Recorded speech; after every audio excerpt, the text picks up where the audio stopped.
Size को हम लोग जिसमें मेजरमेंट करते हैं एंगस्ट्रम में, एक एंगस्ट्रम इक्वल टू होता है 10 टू द पावर -10 मीटर होता है, ठीक है। ये सबको हटाते जाए क्योंकि हमें फाइनल जब तक एग्जामिनेशन नहीं होगा ये बहुत इंपॉर्टेंट चार्ट होगा हमारे लिए। अब बात कर लिया जाए मास of electron, mass of proton, mass of neutron, यहाँ से आप देख सकते हैं और ये सीक्वेंस भी आपको याद रखना है। भली भांति मैंने अभी आपको बताया था mass of proton greater then mass of neutron and इसके बाद सबसे लाइटेस्ट जो होता है वो इलेक्ट्रॉनों की मास होती है। फिर यहाँ मैंने आपको बताया था न्यूक्लियर फोर्स के बारे में, इसकी 4 प्रॉपर्टीज मैंने आपको बताई थी। सबसे पहली प्रॉपर्टीज क्या होती है, ब्रह्मांड की सबसे स्ट्रॉन्गेस्ट फोर्स, शॉर्ट रेंज में काम करती है, छोटी दूरी तक ये काम करेगी, चार्ज इंडिपेंडेंट यानी कि आवेश से स्वतंत्र होती है, कोई भी आवेश हो उसके ऊपर ये फोर्स लगेगी लेकिन शॉर्ट रेंज तक, और इसका नेचर कैसा होता है, अट्रैक्टिव फोर्स का। ये 4 पॉइंट मैंने आपको बता दिया। चलिए अच्छा, नॉर्मल वाटर जो पीते हैं या नलों में जो पानी आती है, नॉर्मल वाटर जो आपका क्या होता है, कंडक्टर होता है। प्योर वाटर जो आप मार्केट से खरीद के जो आप बैटरी वगैरह में लाते हैं, जो आयंस के फॉर्म में नहीं टूट पाते हैं, देख सकते हैं, इसलिए यह आपका एक इंसुलेटर की तरह काम करता है। मास ऑफ प्रोटॉन याद रखना है कितना टाइम्स मास ऑफ इलेक्ट्रॉन का है, तो 1840 गुना, ये भी पॉइंट आपको याद रखने हैं।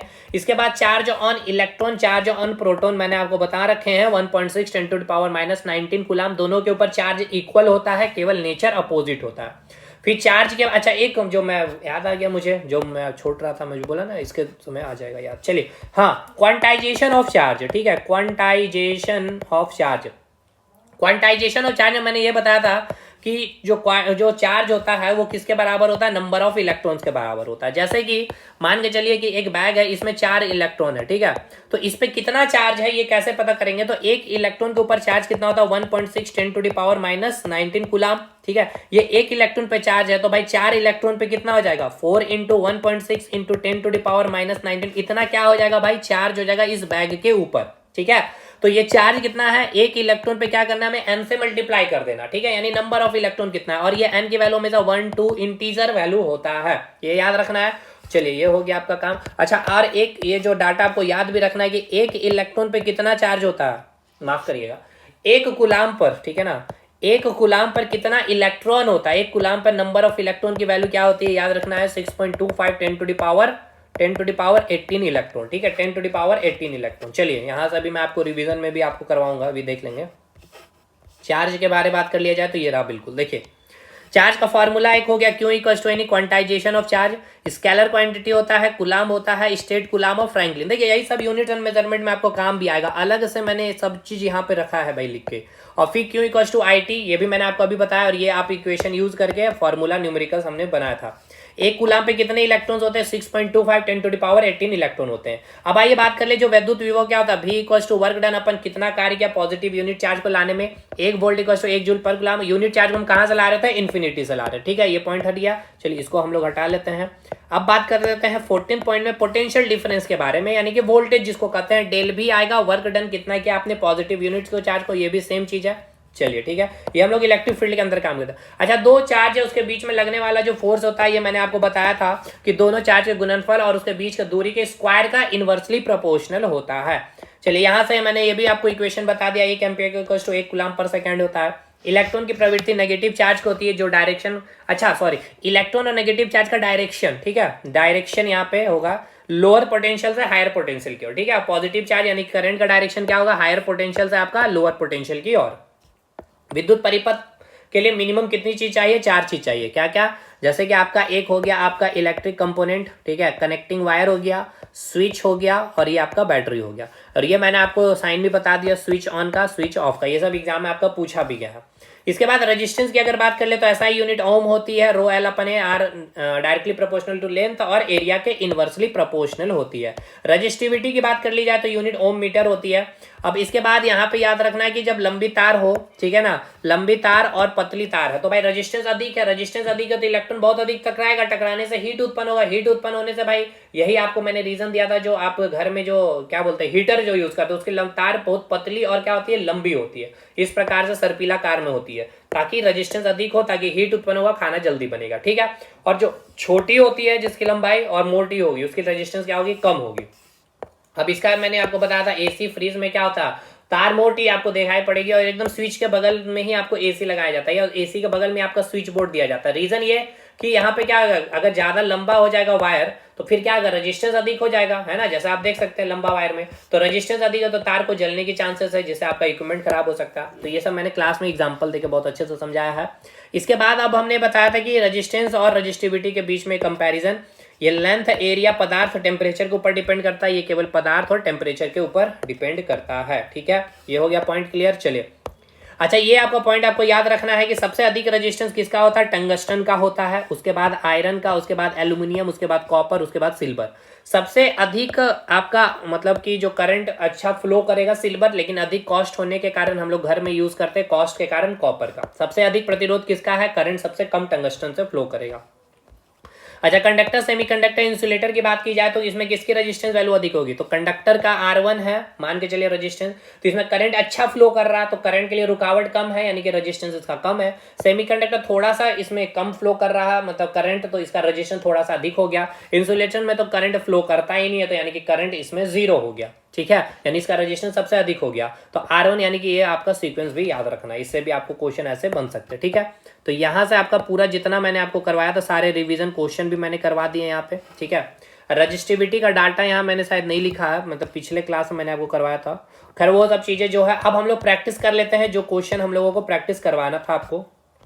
कुछ क्वेश्चन 2018-19 के जो है चार्ज वाले पोटेंशियल वाला जो क्वेश्चन पूछा गया वो सब देख लेते हैं। इजी क्वेश्चन, कोई बहुत बड़ा तोप नहीं है। देखिए 2018 का, ये देखिए 2018 लगाना जरूरी है भाई, 2018 अच्छे से लगा लीजिए, 2019 लगा लीजिए, 2024 के लिए तो सोचना ही नहीं पड़े। मतलब मैंने जो कंटेंट जो मेरे से एक बार पढ़ लिए तो यकीन मानिए बहुत अच्छा 2018-19 का क्वेश्चन आपसे बन रहे होंगे बिना मेरे बनाए, और मैं अभी आपको प्रूफ भी दिखाऊंगा। वर्क एनर्जी पावर में तभी लेटेस्ट में अच्छा क्वेश्चन पूछा गया, इसलिए मैंने लेटेस्ट वाले करवा दिए आपको। चलिए देखते हैं।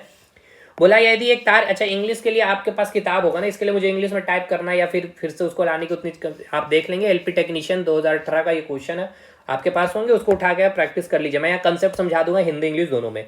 बोला गया है कि यदि एक तार के माध्यम से प्रभावित होने वाली विद्युत धारा I है और एक इलेक्ट्रॉन का आवेश E है, तो t सेकंड में प्रभावित होने वाले इलेक्ट्रॉन की संख्या किसके माध्यम से निर्धारित किया जा सकता है? सिंपल सा क्वेश्चन है भाई, मैंने आपको बताया था।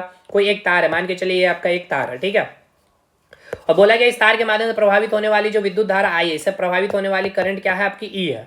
एक इलेक्ट्रॉन का आवेश E है, एक इलेक्ट्रॉन का आवेश कितना है भाई? E है। ठीक है, यानी कि एक इलेक्ट्रॉन पर चार्ज होता है कितना? 1.6 × 10⁻⁹ कूलम। इसकी वैल्यू आपको दे दी गई E। ठीक है, तो बोला गया t सेकंड में प्रभावित होने वाले इलेक्ट्रॉन की संख्या, यानी कि इस t समय में प्रभावित होने वाले इलेक्ट्रॉन की संख्या क्या होगी? यानी n का वैल्यू आपको निकालना है। n का वैल्यू आप कैसे निकालते हैं? Q = NE होता है। ठीक है, Q की जगह आप क्या लिख सकते हैं? IT लिख सकते हैं, यानी NE हो गया। तो n का कितना वैल्यू आ जाएगा? IT/E आ जाएगा। ठीक है, तो IT/E कहाँ है? IT/E, यानी देखे तो option C is the right answer. ठीक है, कोई दिक्कत नहीं, ये क्वेश्चन मैंने क्लास में भी शायद करवाया था।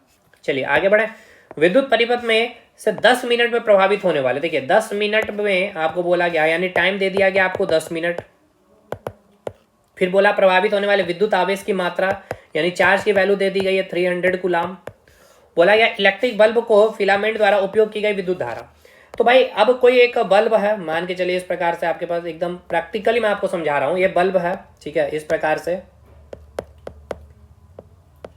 स्विच लगा दे, एक मिनिमम सर्किट मैंने बना दिया। ठीक है, इलेक्ट्रिक बल्ब के फिलामेंट द्वारा उपयोग की गई, तो भाई सिंपल ये बैटरी लग गया पॉजिटिव नेगेटिव। अब इससे क्या होगा भाई? करंट इस डायरेक्शन में फ्लो करेगा, हाई पोटेंशियल। अगर यहाँ से करंट फ्लो करेगा, यहाँ से भी करंट फ्लो करेगा, तो अब ये बल्ब क्या करेगा? जलेगा। अगर करंट फ्लो कर रहा है, इट मीन क्या है भाई? फ्लो ऑफ इलेक्ट्रॉन हो रहा है, मूवमेंट ऑफ फ्री इलेक्ट्रॉन का मूवमेंट हो रहा है इस डायरेक्शन में, यानी चार्ज मूव कर रहा है ना। तो कितना चार्ज मूव कर रहा है? 10 मिनट में 300 कूलम चार्ज मूव कर रहा है। तो बोला जा रहा है कि इसमें करंट कितना फ्लो करेगा?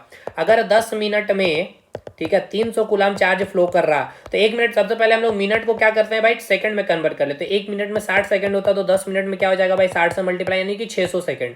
मतलब सिंपल सा कॉन्सेप्ट है। देखिए यहाँ पे सिंपल सा कंसेप्ट क्या है कि 600 सेकंड में कितना कूलम चार्ज है? 600 सेकंड में कितना कूलम चार्ज मूव कर रहा? 300 कूलम मूव कर रहा। तो बोल रहा है कि आपको इस 600 सेकंड में 300 कूलम चार्ज फ्लो कर रहा, 300 कूलम चार्ज फ्लो कर रहा है, यानी क्या फ्लो कर रहा? करंट। तो कितना करंट फ्लो कर रहा है ये आपसे पूछा जा रहा है। तो करंट का फॉर्मूला मैंने क्या बताया था? The rate of flow of charge, है ना, the rate of flowing of charge. तो भाई कितना समय लग रहा? 600 सेकंड में कितना फ्लो कर रहा? 300, यानी कि 1/2 एम्पियर, यानी कि 0.5 एम्पियर। आंसर हो गया 0.5 एम्पियर। सिंपल सा सवाल है ये, ठीक है ना, यही आएगा ना, 1/2 आएगा ना भाई, 100/600। ठीक है, देख लेंगे एक बार, क्योंकि इसमें देखिए ऑप्शन बहुत अच्छे हैं, इसमें कंफ्यूजन हो सकता है जल्दबाजी में भी, आप बस देख लीजिएगा सही है या नहीं। एक विद्युत प्रभार क्यों और समय t दिया गया हो, ठीक है, विद्युत धारा I ज्ञात करने का सूत्र क्या है? मतलब कि आवेश होगा यहाँ पे, ठीक है। विद्युत आवेश क्यू है, यानी कि चार्ज दे दिया, इलेक्ट्रिक चार्ज क्यू दे दिया गया है, और टाइम दे दिया गया है टी, ठीक है। तो इससे आप क्या निकालिएगा, करंट ही निकलेगा ना भाई, सिंपल सी बात है। तो इससे जो करंट निकलेगा कैसे निकलेगा, charge upon T, the rate of flow of charge. तो सिंपल से फॉर्मूला ही पूछ लिया, आई इक्वल टू क्या होता है, Q upon T. Option A is the right answer. चलिए, यदि एक परिपथ में किसी बिंदु से 1 सेकंड में 20 कूलाम आवेश गुजरता है तो उसमें प्रभावित, तो सिंपल सा क्वेश्चन है भाई, 1 सेकंड में 20 कूलाम फ्लो कर रहा तो कितना करंट फ्लो कर रहा भाई, 20 एम्पियर फ्लो कर रहा। तो इस डेफिनेशन मैंने तो बताया था, the rate of flow of charge, the rate of flow of charge in a fixed direction is called the rate of flow of charge. यानी मैंने क्या बोला था, उसको क्या बोलते हैं, विद्युत धारा कहते हैं हिंदी में, है ना। The rate of flow of charge in a fixed direction is called current electricity, यानी कि विद्युत धारा। तो कितना flow of charge, the rate of flow of charge कितना, 1 सेकंड है, और कितना कुलाम चार्ज मूव कर रहा, 20 कुलाम मूव कर रहा, तो भाई कितना आ जाएगा, 20 एम्पियर आ जाएगा। Option B is the right answer. विद्युत धारा क्या है भाई, मैंने अब क्या बोला कि करंट फ्लो कर रहा भाई, करंट फ्लो कर रहा मतलब क्या फ्लो कर रहा, आपका चार्ज फ्लो कर रहा है। क्यों, करंट क्या होता है, फ्री इलेक्ट्रॉन का फिक्स डायरेक्शन में मूवमेंट। तो फ्री इलेक्ट्रॉन मतलब क्या है भाई, उसके ऊपर क्या होता है, चार्ज ही ना होता है। तो आवेश कहाँ गया, विद्युत आवेश हो गया, ऑप्शन सी। तरंग है, तरंग का प्रवाह को विद्युत धारा कहते हैं। पानी के प्रवाह, वाटर करंट अगर आ जाए भाई, हो सकता है जल धारा आपसे पूछ ले, तो जल धारा में क्या है भाई, पानी का प्रवाह हो रहा, ठीक है। तो आप यहाँ से ऊपर से ऐसे पानी गिराइए, ठीक है, तो एक वाटर करंट इसको आप बोलेंगे। लेकिन आप घर में पानी को इस प्रकार से, जैसे ये आपका आंगन है और पानी को यहाँ पे एक मग गिरा दिए तो पानी ऐसे ऐसे फैल जाएगा, तो आप इसको क्या बोलेंगे, इसको आप वाटर करंट नहीं बोलेंगे। वाटर करंट इस प्रकार से एक फिक्स डायरेक्शन मूव कर रही है, तो पूरे को पानी ऐसे फैल गया है, आप आंगन में एक मग पानी गिराइए। लेकिन इस प्रकार से ऊपर से जब छत से गिराइएगा तो एकदम वाटर करंट एक डायरेक्शन में फ्लो करेगा, सारे वाटर पार्टिकल्स, ठीक है। चलिए, यानी पानी के कण। तो अगला क्वेश्चन देखें, विद्युत बल्ब के एक फिलामेंट द्वारा 3 मिनट में इतना करंट फ्लो, ठीक है, खींचा जा रहा है, इतना करंट जा रहा है। तो बस यहाँ प्रभावित होने वाला आवेश, मतलब सिंपल से बोला गया है कि 3 मिनट में, मैं फिगर से बनाता हूँ बहुत अच्छे से आपको समझ में भी आएगा। मान के चलिए कि आपका एक ये बल्ब हो गया, ठीक है,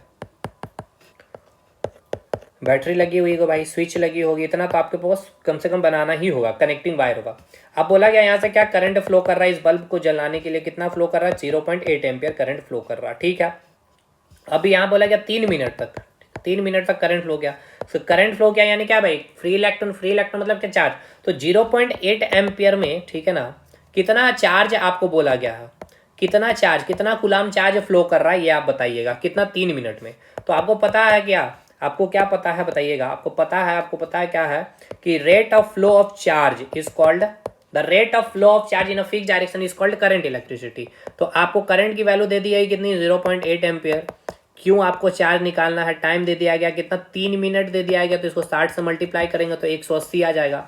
तो 180 इधर चला जाएगा, 1 मिनट में 60 सेकेंड, तो 0.8 इंटू 180 इक्वल्स टू क्यू। इसको सॉल्व करेंगे अगर हम लोग, 10 ये हो गया, तो 18 8 क्या आ जाएगा भाई, 18 8 क्या होता है, 144 कूलाम, है ना, 144 कूलाम, ठीक है। चलिए आगे बढ़े।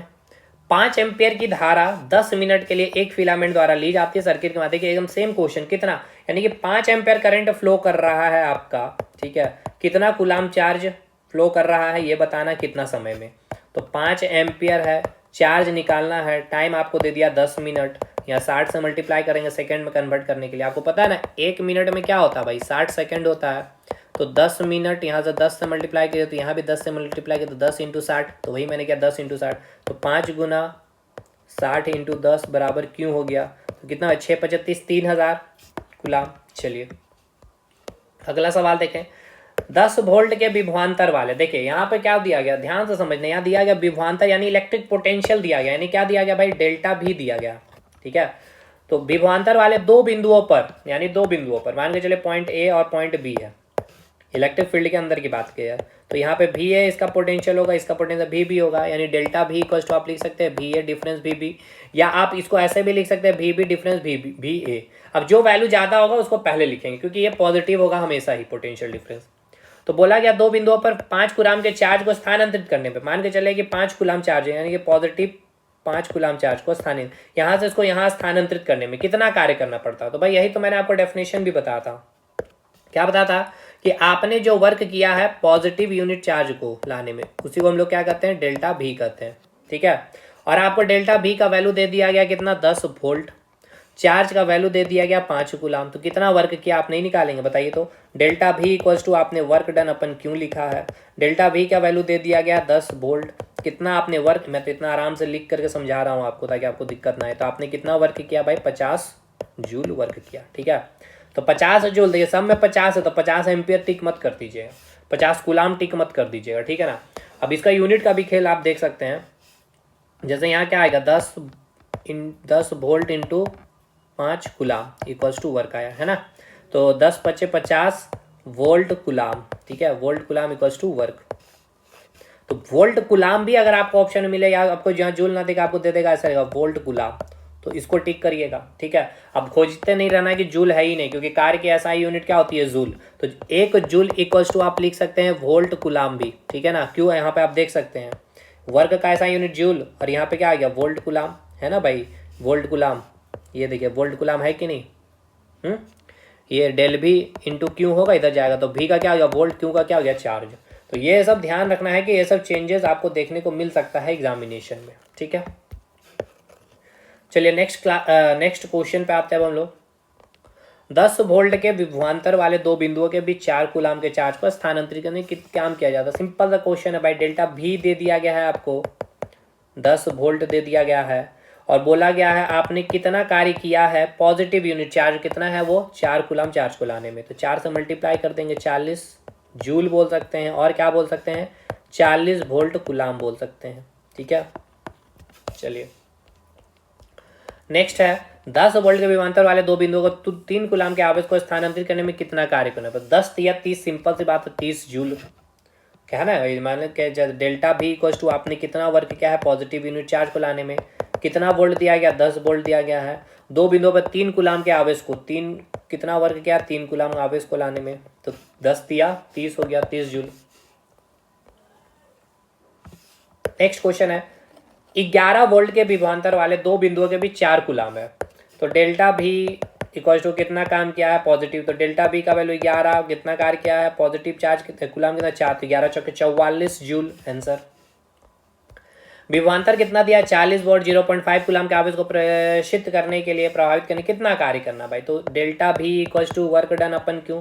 देखिए बहुत सारे क्वेश्चन यहाँ से पूछेगा, इस बार भी ग्रुप डी में पूछेगा था, एलपी में भी पूछेगा, इसलिए मैं करवा दे रहा हूँ। 40 इक्वल टू वर्क डन कितना कूलाम है 0.5, तो 40 का हाफ कर दीजिए कितना आ जाएगा 20 जूल, ठीक है। विद्युत बल्ब के एक फिलामेंट द्वारा 1 मिनट में इतना करंट की धारा ली जाती है, तो धारा के माध्यम से प्रभावित होने वाले विद्युत आवेश की मात्रा ज्ञात करिए। तो सिंपल सी बात है विद्युत आवेश की मात्रा, तो करंट आपको क्या दिया हुआ, देखिए करंट का वैल्यू दिया हुआ 0.75 एम्पियर, टाइम दिया हुआ कितना 1 मिनट, और आपको पूछा क्यों का वैल्यू बताइए भाई। 1 मिनट यानी कि 60 सेकंड ले लेंगे हम लोग, ठीक है, ऐसा यूनिट पे चलेंगे। तो आपको पता है आई क्या होता है, the rate of flow of charge in a fix direction. तो आई की वैल्यू दे दी गई 0.75, कितना चार्ज फ्लो करेगा 60 सेकेंड में, तो क्यों की वैल्यू निकल गया 0.75 इंटू 60, 100 आ गया, 25 दिया 75, 25 चौके 100, 4 15 चौके 60, 15 दिया 45 कूलाम। सिंपल सा क्वेश्चन है। इसके बाद क्वेश्चन है तो ये आराम से बन जाएगा, 11 वोल्ट का विभवांतर दिया हुआ, डेल्टा भी का वैल्यू 11 वोल्ट दिया हुआ है, 3 कूलाम का आवेश दिया हुआ है भाई, और आपको कितना कार्य करना पड़ रहा है, तो डेल भी इंटू क्यों, यानी कि 11 या 33 जूल, ठीक है। इसके बाद का क्वेश्चन देखिए 13 वोल्ट के विभवांतर वाले दो बिंदुओं के बीच 5, तो 11 13 5 क्या हो जाएगा 65, तुरंत यहाँ पे टिक करके आ जाना आपको। नेक्स्ट क्वेश्चन, अब 12 वोल्ट का विभवांतर होने पर दो बिंदुओं के बीच किया गया कार्य अब दे दिया गया है 36 जूल, ठीक है। तो डेल्टा भी इक्वल टू वर्क डन अपन क्यों, यानी कि आपने पॉजिटिव यूनिट चार्ज को लाने में जो भी कार्य किया है एक इलेक्ट्रिक फील्ड के अंदर, उसको आप कहते हैं इलेक्ट्रिक पोटेंशियल, तो 12 वोल्ट दे दिया गया है, और आपने कार्य किया है 36, और पूरा के बीच बहने वाले विद्युत धारा आवेश कितना होगा, तो 12 या 36, तो क्यों का वैल्यू क्या आ जाएगा 3 कूलाम। सिंपल सा क्वेश्चन है भाई, आगे बढ़े अब हम लोग। इसके बाद अब जैसे ये सब क्वेश्चन और भी तरीके से, जैसे कि इसको एकदम डेफिनेशन से बनाना चाहते हैं, तो जैसे देखिए यहाँ क्या लिखा है भाई, 5 कूलाम चार्ज को, ठीक है ना, लाने में आपको कितना विभवांतर लग रहा भाई 13 वोल्ट का मतलब इतना वोल्टेज लग रहा, ठीक है। तो आपको पता है क्या कि 1 कूलाम चार्ज को लाने में आपको कितना वर्क करना पड़ रहा है, डब्लू वर्क करना पड़ रहा, बट उतना आपको करने की आवश्यकता नहीं है भाई। सिंपल सा आपको मैंने जो कंसेप्ट समझा दिया ना, बस वही पे चलिए। चलिए अब आ जाइए यहाँ पे। इलेक्ट्रिक सर्किट परिपथ में होते हैं, तो मैंने क्लास में भी कराया था। क्या चाहिए भाई, एक तो कंपोनेंट चाहिए, मैंने आपको बताया था अभी, जैसे कि एक कम से कम कोई कंपोनेंट, बल्ब हो, फैन हो, एसी, कुछ भी हो। एक आपका कनेक्टिंग वायर हो गया, ये आपका बैटरी होना चाहिए कम से कम, और एक स्विच होनी चाहिए। ये 4 चीज़ हो गया, एक बल्ब, या मतलब कोई भी इलेक्ट्रिक कंपोनेंट, दूसरा बैटरी, पॉजिटिव प्लेट नेगेटिव, तीसरा स्विच, ये हो गया आपका कनेक्टिंग वायर, संयोजित तार, बैटरी, प्लग। ठीक है, option D is the right answer. तो ऑलमोस्ट सारे क्वेश्चन कर लिए अब हम लोग। अभी देखिए रेजिस्टेंस के अच्छे अच्छे क्वेश्चन करेंगे जो एलपी में पूछे गए हैं, ठीक है, तो परेशान नहीं होना। अब ये क्वेश्चन अब आपको इजी लग रहा, तो भाई इजी इसीलिए लग रहा है क्योंकि आपने बहुत अच्छे से कंप्लीट किया है, पढ़ा है, इसीलिए। देखिए अभी हम लोग क्या करेंगे ना, अभी रेजिस्टेंस का इफेक्ट ऑफ पहले टेम्परेचर पढ़ेंगे नेक्स्ट क्लास में, और रेजिस्टेंस के बहुत अच्छे अच्छे क्वेश्चन, अच्छे अच्छे शानदार शानदार क्वेश्चन एसएससी में भी जो आया हो वो सब भी करेंगे, क्योंकि एसएससी के भी क्वेश्चन बहुत अच्छे होते हैं एग्जाम के लिए, आपके लिए, और जितना एलपी में आया हुआ है वो सब भी हम लोग करेंगे कवर। ठीक है, तो चलिए आज की क्लास को यहाँ तक रखते हैं और नेक्स्ट क्लास में आगे बढ़ेंगे। और यूनिट डायमेंशन के लिए जो परेशान हो रहे हैं या जो बैच में भी जुड़े हैं, तो एकदम परेशान नहीं होना भाई।